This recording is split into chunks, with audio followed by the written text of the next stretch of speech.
many options for you to choose from, guys. Yes, in version 3.0, we are going to have 8 banners up, 4 in part 1 and 4 in part 2. And while I've went on my whole rant of why I don't like how they're executing the rerun banners, overall, I do think rerun banners are good, and you need to make the right choice for these banners. So quickly, before we hop into anything here, I want to get this out of the way. Guys, do not spend extra money on this banner. I know this banner will cause a lot of you FOMO, despite what comment sections say. This will cause a lot of you FOMO. I know you guys want to get all the best characters because we are gacha addicts, okay?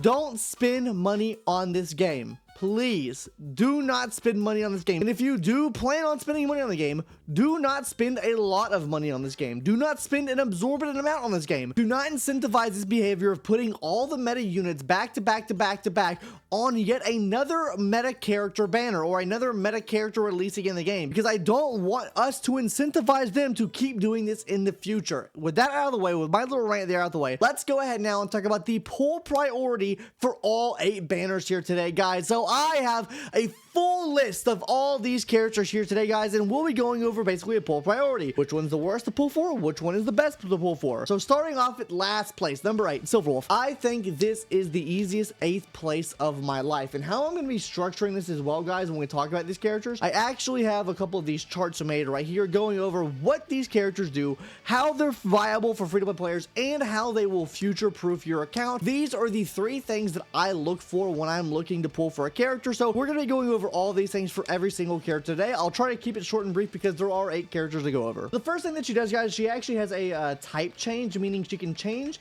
the current type that's on the enemy, and if I could actually type, I could get this put in here, but basically she can change whatever type's on the enemy. So that means if you're facing off against the enemy, and maybe your allies are imaginary, right, and there's no imaginary weakness on the enemy, she can change it to that type. It's also giving res pin to that type as well. Number 2, guys, she'll be giving a 45% defense down from her ultimate move. So this means whenever you're using the ult, you're getting one single target defense down for 45%, so that's an absolutely massive number. Number 3, guys, she's going to be giving speed, attack, and defense down on any attack that she's ever going to do. So this means if you hit him with an ultimate, you have a chance to get this. If you hit him with a skill move, you have a chance to get this. If you hit him with a basic attack, you have a chance to get one of these 3 debuffs. All right, guys, now let's go ahead and talk about free-to-play viability. And what I mean by free-to-play viability is how well does she actually work from your account? And I already know we talked about what they can do, but this is kind of what she can just offer you as a whole for your account. Number 1 here, guys, she's actually pretty decent for single target enemies. She targets that one enemy, she can change the weakness type on that one enemy, she can give res pin down to that one enemy for your certain type,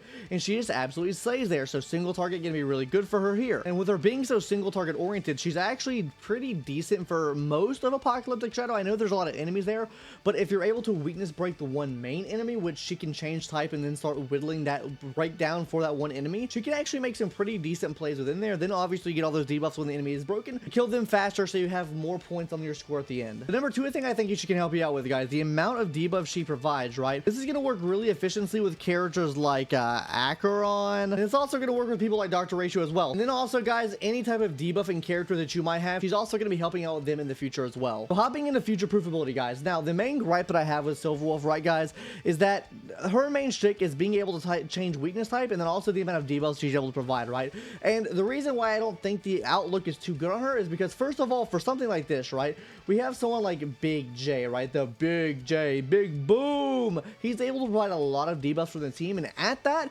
honestly, his debuffs are better because it does affect more enemies. So you're already getting more widespread debuffs already on the enemies. You're getting those debuffs more frequently as well. This doesn't necessarily defeat the purpose of what she does, but it is a power creep to what she does, and that's why I think that that's kind of down bad for this. Now, let's move on to the other one here, which is type change and res pin. Guys, we have DPS now that are able to change their, I don't like this color that much, sorry guys, that are able to change typing already. We have characters like Firefly, they can change the enemy's weakness type to something like a fire. We have people that bypass weakness type now, like Fei Xaio, right? Fei Zhao is able to just bypass enemy weakness there too. Who else do we have? We have Rappa now that can do that.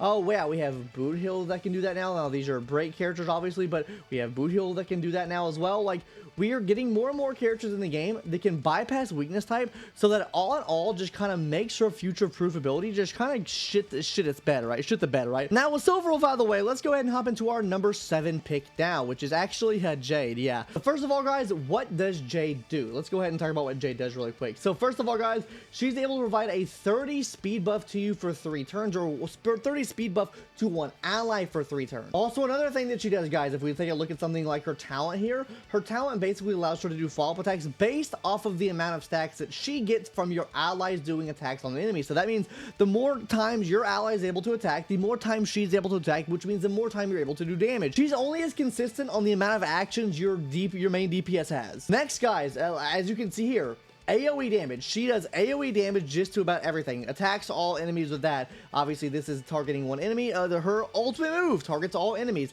She hits every single enemy on the field, which can be very viable for game modes like Apocalyptic Shadow, and then also modes like Pure Fiction as well. And then finally, guys, she gives herself free stats as well. If we take a look at something like her A6 here, guys, basically every taunt pawn asset additionally gives Jade an extra 0.5% attack, and she can get a lot of these pawn asset stats, up to 50 of them. And that's not the only thing that she's getting, because she's also getting crit damage as well. So she's getting massive crit damage increases, and also she's getting massive attack increases as well. All right, guys, now let's go ahead and hop into free-to-play viability. Now, with her being able to do so many AoE type things, guys, this makes her a pure fiction fiend, guys. Also, it's going to be working really well in some Apocalyptic Shadow as well, so I'll go ahead and put that here. Some APOC as well that she can work in, but she's a pure fiction fiend. She's always at the top of the tier list whenever you look at the tier list for Pridewin here. I mean, Pridewin's obviously the Bible we go by, surely, right? But if we take a look at something like Pure Fiction, she's always sitting at the top or near the top of Pure Fiction because she just hits so many different enemies. But with that being said, guys, she's also going to be pretty inconsistent with damage, right? Now, the reason why she's inconsistent with damage is she's really good for AoE scenarios, but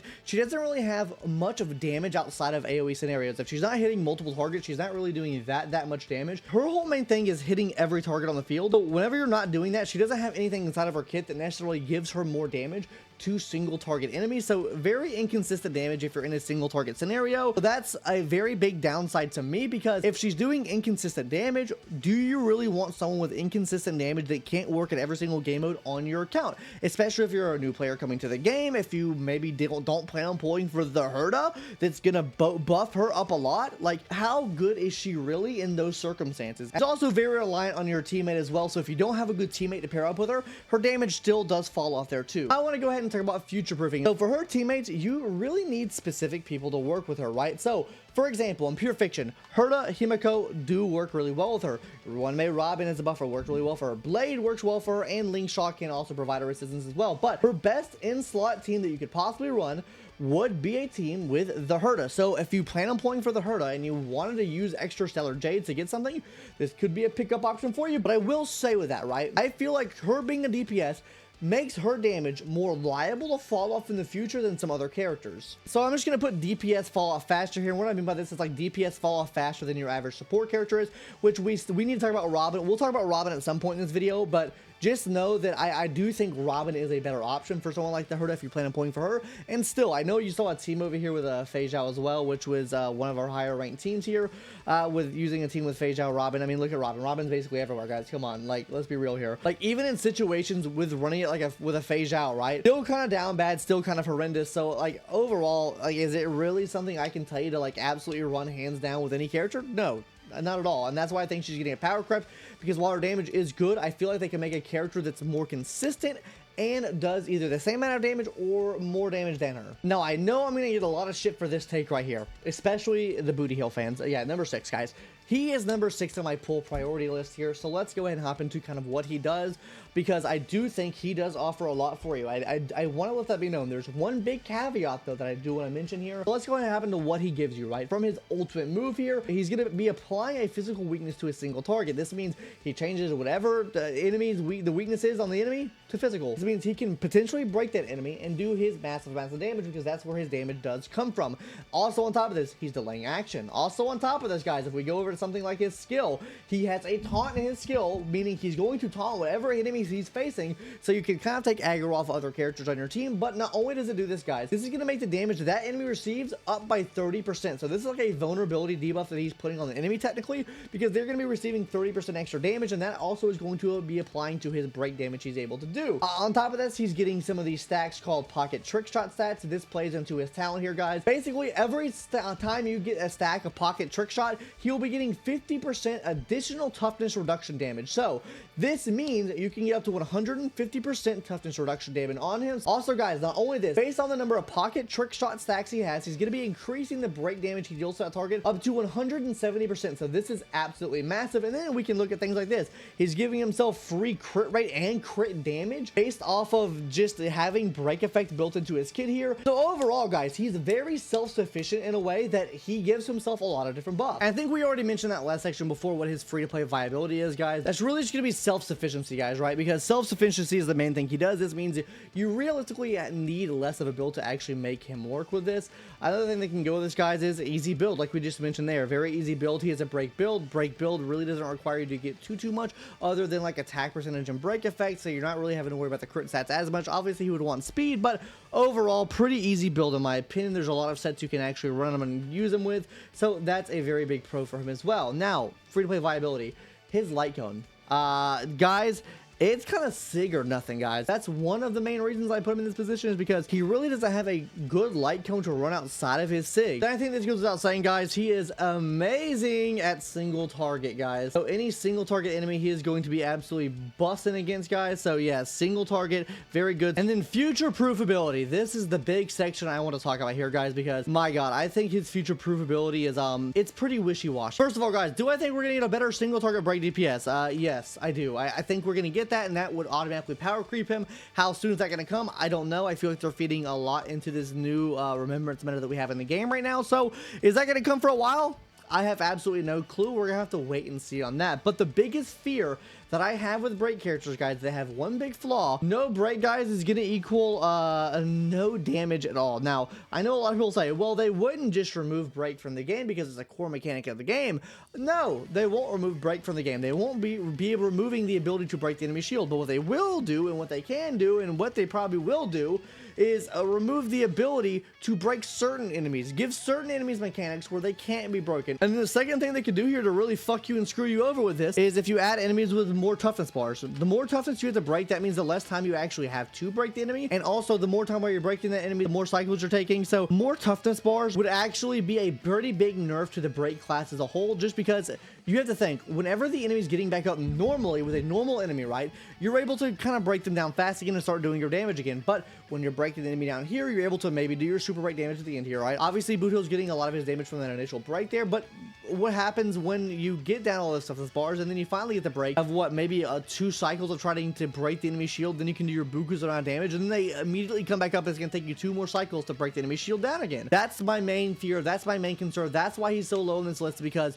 without break, he is worthless. He is nothing, and I do not think you should be putting all of your eggs into this basket here. Honestly, do I think he's a summon for this patch? No. Do I think he's really good for a lot of people's accounts with the current meta we have in the game right now? Yes.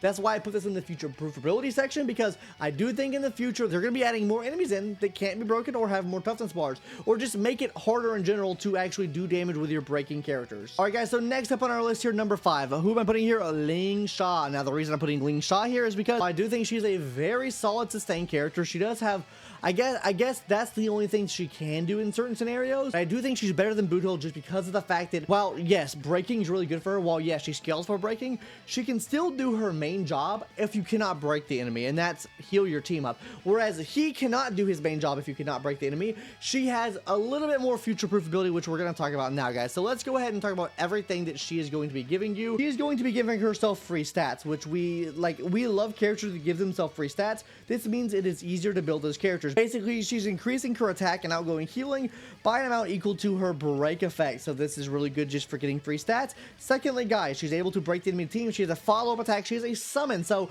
she kind of fits into this new niche. While she doesn't have a memo sprite per se, she does have a summon. So this is really good here. What do these little summons do, though? They have their own action value in the action order. And these things, first of all, will be healing you. Healing. AoE healing at that. Healing everyone on the team.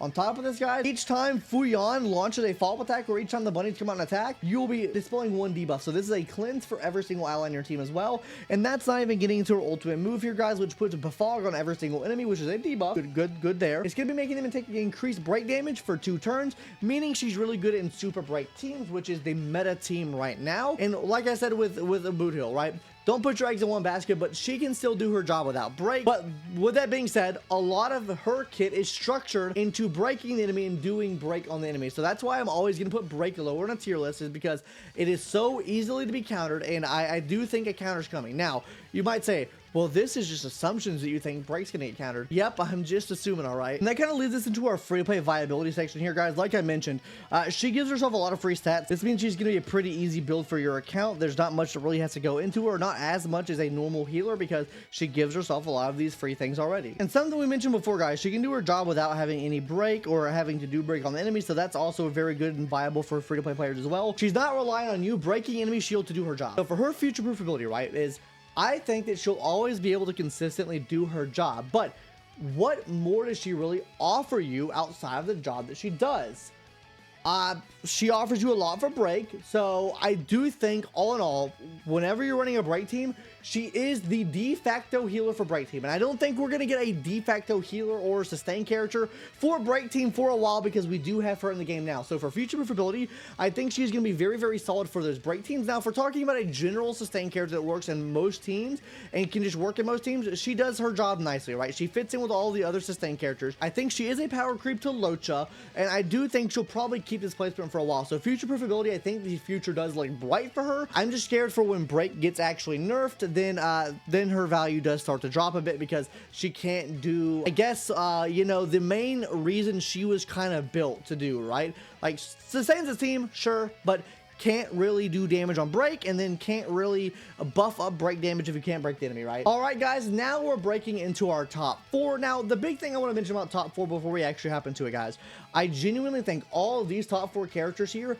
are going to be very viable for your account. I do think they are really good. The only thing that really makes a difference for me between them is how many different teams they can be used on, what type of support they currently have in the game right now. What do you need, I guess, on the team to make them function properly and to, like, some of their highest levels possible, right? Like, what characters do these characters need to make them function and pop off? That's gonna be like one of my main criteria here. So number 4, guys, I'm actually gonna put aglaea here, right? Now, I will say the one thing that I have to note for aglaea here, right? She can be used with the new Remembrance MC. Now, the only caveat with that is that using Remembrance MC does take away from Harmony MC, and we don't have any other break supports in the game right now other than Fugue. If you didn't pull Fugue and you had a break team already built up, that's actually a negative in my book for her, because that's really the only support outside of, I mean, I guess you can run any action advanced team, right? You can really run anything action advanced, but if you're wanting to unlock her full potential, you're wanting someone like Remembrance MC, and you're wanting someone like Sunday on the team as well. So if you don't have either of these two characters, you can't really unlock her full potential, in my opinion.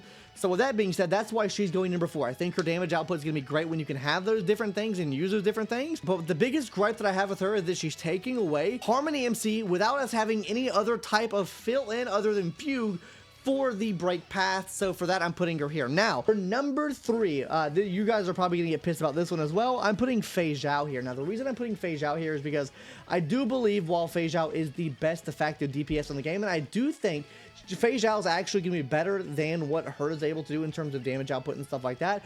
I do think HERTA is better in an AoE sense than she is in an AoE sense, but despite that, I do think Fei Xaio is the higher DPS, or does more damage.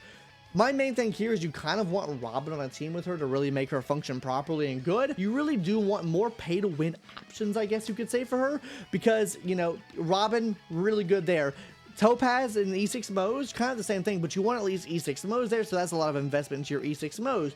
What else do you want for the team here? Maybe like a Hunt Mark 7th could work here. Maybe you throw her in there as well. Maybe you throw a Topaz in here too. Maybe you want an Adventuring on the team as well. Realistically with her, guys, you want a lot of characters on your team that have a lot of hits per action. Or my bad, I guess I should say actions. You want characters that can perform more actions of attacks on enemies. So that's why I kind of put her in this position here. But I do think she needs a little bit more than the 2 characters we're going to talk about now. And number 2, guys, number 2 is going to be a big one. And honestly, the HERTA.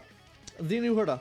The reason why I'm putting the HERTA up here is because I do think she has great free-to-play viability. What do I mean by this? I think if you didn't run Jade on the team, that running someone like HERTA, or maybe even a Himiko on the team, wouldn't drastically decrease your damage, right? Like, I think that the damage would still be there and still be pretty decent for if you didn't run Jade on the team, right?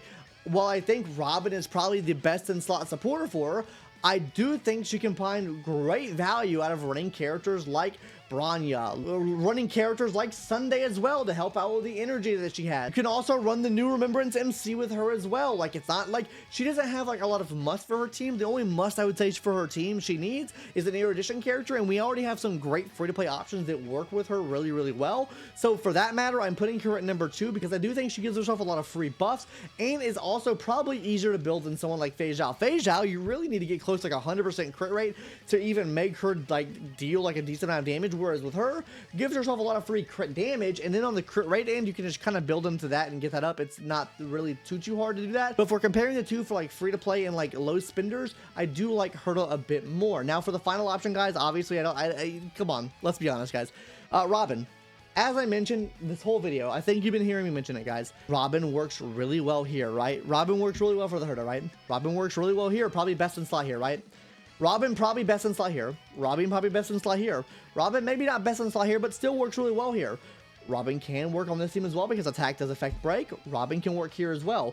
Robin can work with just about every single DPS in the game. She has so much versatility and she is so goddamn good that I think that she should be at the top of your pool priority list if you do not have her already. I do think she'll help out more teams on your account, and I do think overall she is the best pick for your account if you don't have her already. With that being said, guys, what did you think of today's video? I tried a new style for the first half of the video using this Excalibur draw here. Did you like me using this system here? Did you not like me using it? Let me know in the comment section down below. If not, I probably won't continue using it, but I figured it keeps things tighter knit than me trying to fucking, you know, do yeah bro, yeah, like that, right? So overall, guys, let me know your thoughts in the comment section down below. I'd love to hear what you guys think. Who are you pulling for? I want to hear that too. Anyways, guys, see you later. Bye bye. I've been recording for an hour and 10 fucking minutes trying to fucking learn how to use this thing.